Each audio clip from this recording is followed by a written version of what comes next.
Déjeme decirle que hay una pregunta que yo me formulé y es en la cual vamos a estar trabajando en esta mañana. Y la pregunta es la siguiente: ¿qué es el mundo para un hijo de Dios? Póngase a trabajar en su mente y a ver qué respuesta da. ¿Qué es el mundo para un hijo de Dios? Bueno, déjeme decirle que uno de los personajes que nos da una buena enseñanza respecto a cómo un hijo de Dios tiene que ver a este mundo, ese es el apóstol Juan. En sus últimas cartas lo vemos ya anciano y que además de su misión apostólica tiene la experiencia de todos los lugares por donde anduvo, de las personas que conoció. Por lo tanto, para describirnos una muy buena perspectiva de este sistema, nada mejor que el apóstol Juan. Pero antes de mostrarnos su visión, miren, Juan nos escribió lo siguiente. Yo le voy a pedir que nos vayan ahí a Primera de Juan, capítulo 1, verso 1. Primera de Juan, capítulo 1, verso 1. Y el pasaje dice así.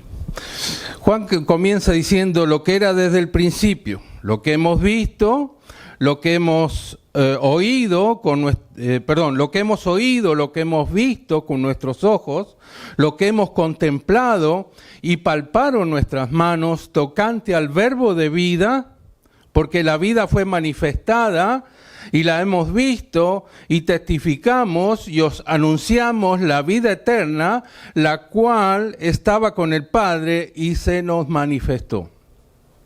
Lo que hemos visto y oído, eso os anunciamos para que también vosotros tengáis comunión con nosotros, y nuestra comunión, dice Juan, verdaderamente es con el Padre y con su Hijo Jesucristo. Estas cosas os escribimos para que vuestro gozo sea cumplido. Es el propósito de Juan, es mostrarnos la persona del Señor Jesús, y en el cual cada uno de aquellos que hemos sido redimidos por su sangre tengamos este gozo en nuestro corazón. Ahora, tal es su visión y experiencia sobre este sistema mundial, que déjenme decirle que comienza a describirnos su observación de lo que es el mundo para un hijo de Dios. Leemos ahí en 1 Juan 2:16, todo lo que hay en el mundo, los deseos de la carne, los deseos de los ojos y la vanagloria de la vida, no viene del Padre, sino del mundo. Esto quiere decir, mis hermanos, que el tipo de organización que gobierna este mundo en su totalidad es un sistema de maldad. Todo lo que hay en el mundo, dicen las Escrituras, esto no deja espacio para nada bueno. Pero Dios introdujo elementos espirituales como la oración, la fe, la lectura de su palabra, que se oponen frontalmente a todas las iniciativas de este sistema mundial. Entonces Juan comienza a decirnos algunas características que observa sobre este sistema de maldad. En primer lugar, Juan nos describe que este mundo está de paso, es temporal. Este mundo no es eterno. Si leemos lo que dice 1 Juan 2:17, él nos va a decir, y el mundo pasa y sus deseos. Pero el que hace la voluntad de Dios permanece para siempre. El primer detalle que impacta a Juan es con la rapidez que suceden las cosas en este mundo. Por eso nos viene advirtiendo ya desde el verso 15, no améis al mundo ni las cosas que están en el mundo. Si alguno ama al mundo, el amor del Padre no está en él. Es aquí donde el apóstol Juan empieza como a despertar la mente del creyente y que se ponga en serio a evaluar qué es el mundo para ti, mi hermano, qué es el mundo para mí. Bueno, para aquellos que viven sin Cristo, en quienes no ha resplandecido la luz de la palabra de Dios, se aferran a las cosas de este mundo como a lo más preciado. Se aferran a aquello que me da más satisfacción y placeres, y no solo eso, sino que se afanan por vivir intensamente su concepto equivocado de lo que es la vida en este mundo. Y en realidad lo que sucede es que están muertos en sus delitos y pecados, como muchos estábamos antes de conocer a Jesús, de los que estamos aquí en esta mañana. Efesios 2:1 nos dice que Él nos dio vida cuando estabais muertos en vuestros delitos y pecados. Ahora, cuando la palabra de Dios ilumina el corazón, todas las obras de las tinieblas se hacen manifiestas. Porque el pecado y sus consecuencias jamás pasarán inadvertidas.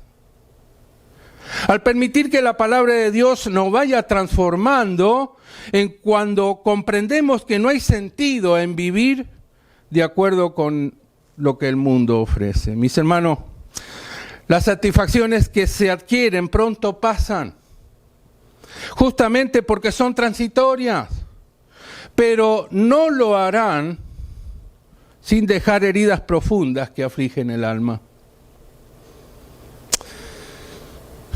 Tengo el mejor trabajo, pero a causa de este COVID me he quedado sin empleo porque la empresa cerró. Tengo el mejor auto, pero ¿qué creen? Ayer lo choqué. Tengo los mejores amigos, pero qué lástima, he descubierto que me han traicionado. Miren, si todas estas circunstancias de la vida para un creyente les causa dolor, imagínense lo que es estar lejos de la presencia de Dios. Estas pérdidas son mucho más dolorosas. Ahora, cuando a nosotros como sus hijos el Señor nos separe de este mundo y nos lleve con Él, espero y deseo en el Señor que todos los que estamos aquí tengamos esa convicción.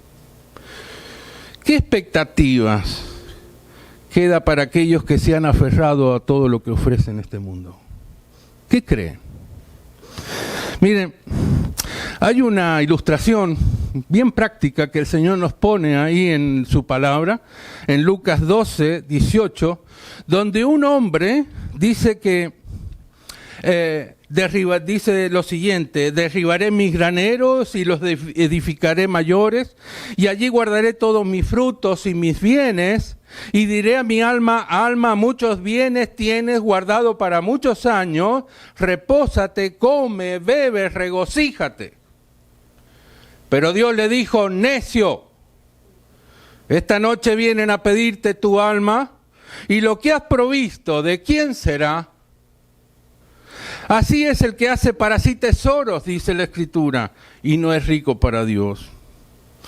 Cuando contemplamos esta ilustración que el Señor dejó en su palabra, pues podemos decir que antes es mejor sufrir, es mejor morir al mundo y vivir para Dios. Por lo tanto, hermanos, atesoremos las cosas eternas. De esta manera no perdemos nuestra recompensa. Mire, leemos ahí en Mateo 6:19 que el Señor nos dice: no os hagáis tesoros en la tierra, donde la polilla y el orín corrompen, y donde ladrones minan y hurtan, sino haceos tesoros, ¿en dónde? En el cielo, donde ninguna de estas cosas, ni la polilla ni el orín corrompen, y donde ladrones no minan ni hurtan. Y me impacta lo que dice el verso 21. Donde esté vuestro tesoro, allí estará también tu corazón. Mis hermanos, ¿dónde está tu corazón en este tiempo en el cual nos toca vivir?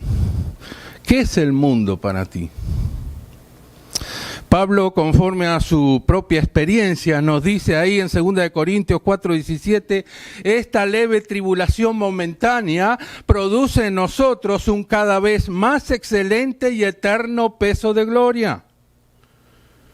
No mirando las cosas, nosotros las cosas que se ven, sino las que no se ven, pues las cosas que se ven son temporales, pero las cosas que se ven son eternas.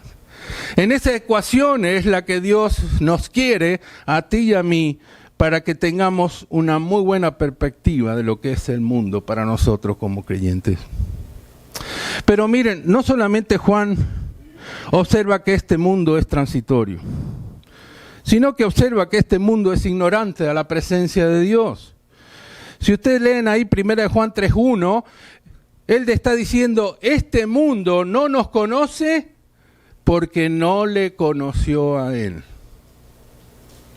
Juan está sumamente conmovido por el amor de Dios. Ya lo expresa ahí que Dios es amor. Y no solamente eso, en el Evangelio de Juan nos dice que Dios amó de tal modo al mundo que envió a Jesucristo. Pero también nos dijo que fue ignorado por los hombres del pasado. Y tan es así que el Señor tuvo que decirles, ahí en Juan 5:42, yo os conozco que no tenéis amor de Dios en vosotros. En consecuencia, si los hombres del pasado no tienen en consideración o son ignorantes a la presencia de Dios, ¿qué queda para los hombres del presente? Creo que lo ignoran más que nunca. Lo más triste, mis queridos, que le puede suceder a un creyente es ser ignorante de los propósitos de Dios. De ahí el apremio de los apóstoles para que los hermanos estuvieran al tanto de lo que estaba sucediendo, que no fueran ignorantes. Y el apóstol Pablo, por ejemplo, ahí en 1 Corintios 12:1, está diciendo, hermano, no ignoréis acerca de sus dones espirituales. Más tarde en 2 Corintios 1:8 nos dice, hermanos, no queremos que ignoréis acerca de nuestras tribulaciones. Todo esto los apóstoles lo están poniendo para que nosotros como hijos de Dios no estemos ajenos ni ignorantes a las cosas, primeramente las que Él manda o nos deja para nuestro beneficio, pero también las cosas que suceden en este mundo. El apóstol Pedro aporta ahí en 1 de Pedro 3:8 que seamos todos de un mismo sentir, compasivo, amando fraternalmente, misericordiosos, amigables, no devolviendo mal por mal ni maldición por maldición, sino por el contrario, bendiciendo, sabiendo que fuisteis llamados para que heredaseis bendición. Pero al mundo no le interesa nada de esto. Sus planes son otros. Tampoco es agradable para ellos porque viven para complacer a Satanás. Entonces sigue rondando esa pregunta: ¿qué es el mundo para el Hijo de Dios? Mire, no solamente Juan nos dice que este mundo es transitorio, no solamente nos dice que este mundo es ignorante de la presencia de Dios, sino también nos dice que este mundo aborrece, odia, rechaza todo lo que procede de Dios. Si ustedes leen ahí lo que dice 1 Juan 3:13, dice, hermanos míos, no os extrañéis si el mundo os aborrece. O sea, no nos tenemos que asombrar. Mis hermanos, la promoción del odio que el mundo ha desatado sobre los cristianos es impresionante. Discriminación, burlas, persecuciones, eso es lo mínimo que puede ocurrir a un hijo de Dios. Aquí en estos momentos estamos en un paraíso, pero vayan al otro lado de este mundo. Visiten lo que es China o lo que son esos lugares de persecución, donde el cristiano tiene que reunirse hasta en cuevas y poner nombres ficticios para que no sean perseguidos. Miren, esta persecución es impresionante. Y no solamente en la actualidad, sino que el nombre de Dios ha sido siempre perseguido. El diablo ha mecanizado una persecución homicida desde los principios, desde la creación de este mundo. El Señor le tuvo que decir a los hombres de la época, ahí en Juan 8:44, vosotros sois de vuestro padre el diablo, y los deseos de vuestro padre queréis hacer. Él ha sido homicida desde el principio y no ha permanecido en él la verdad, porque no hay verdad en él. Cuando habla mentira, de suyo habla, porque es mentiroso y padre de mentira. Oh, mis hermanos, esta persecución es tan diabólicamente planificada que nos dice Mateo 23:34.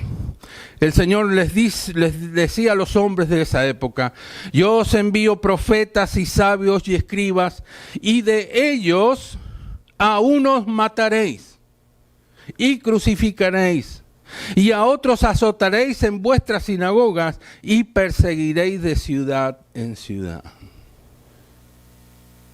Esta es la persecución que el mundo hace a todo lo que procede de Dios. Pero el Señor se pone de pie y nos dice ahí en Juan 15:18: si el mundo os aborrece, sabed que a mí me ha aborrecido primero, antes que a vosotros. Dice capítulo 17:14 de Juan: yo les he dado tu palabra y el mundo los aborrece porque no son del mundo, como tampoco yo soy del mundo. Y vemos que ya el Señor nos va dando la respuesta a esta interrogante: ¿qué es el mundo para un hijo de Dios? No solamente eso, de todo lo que ya hemos observado, Juan nos sigue diciendo que este mundo es anticristiano. Dice Juan 4:3: y todo espíritu que no confiesa que Jesucristo ha venido en carne no es de Dios, y este es el espíritu del anticristo, el cual vosotros habéis oído que viene y que ahora ya está en el mundo.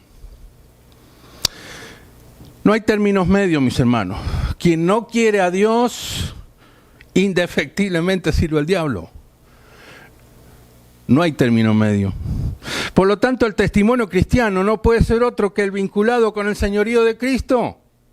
Por eso la palabra de Dios nos dice ahí en Romanos 19: si confesares con tu boca que Jesús es el Señor y creyeres en tu corazón que Dios le levantó de los muertos, ¿qué pasa? Serás salvo.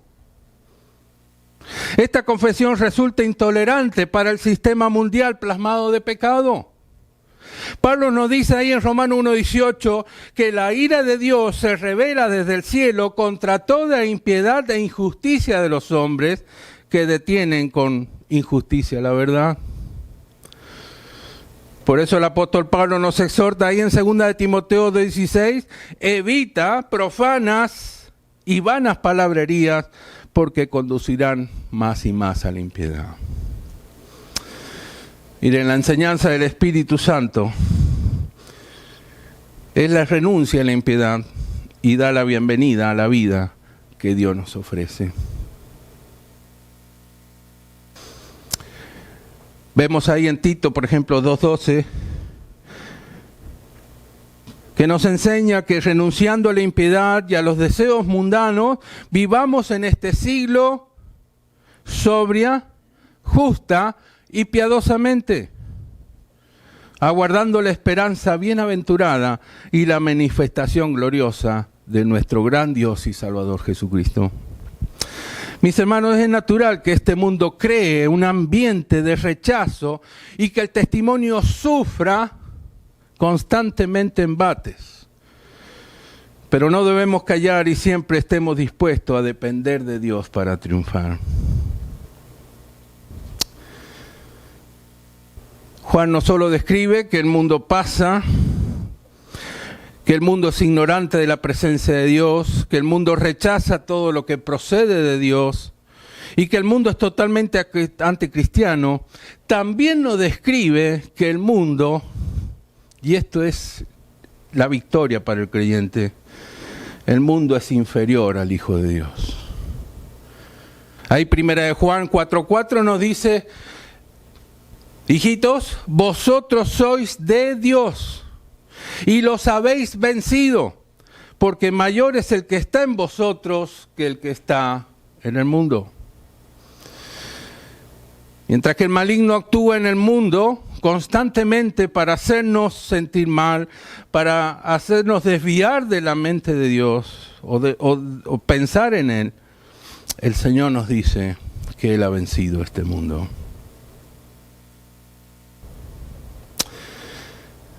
Bueno, el tiempo Voy a terminar con esto último.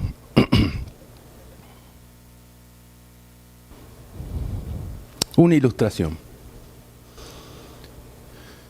Se cuenta que a un niño le obsequiaron un rompecabezas troquelado, ¿sí?, compuesto por más de un centenar de cartoncitos con figuras muy irregulares. El anverso era un mapa con continentes, islas, mares, lo que es el mundo, ¿no?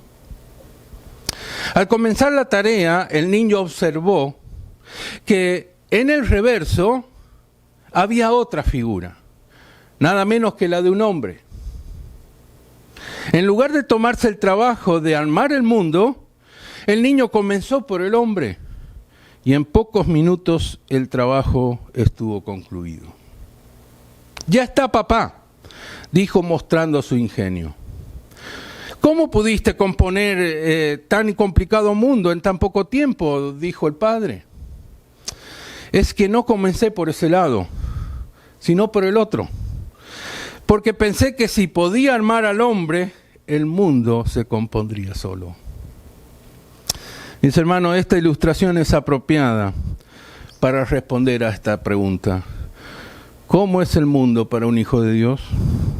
En tanto y en cuanto nos dejemos moldear por el Señor a su imagen, lo que pasa en el mundo es secundario, porque el mundo para los hijos de Dios solo es un hábitat temporal, porque nuestra ciudadanía, ¿dónde está? En los cielos.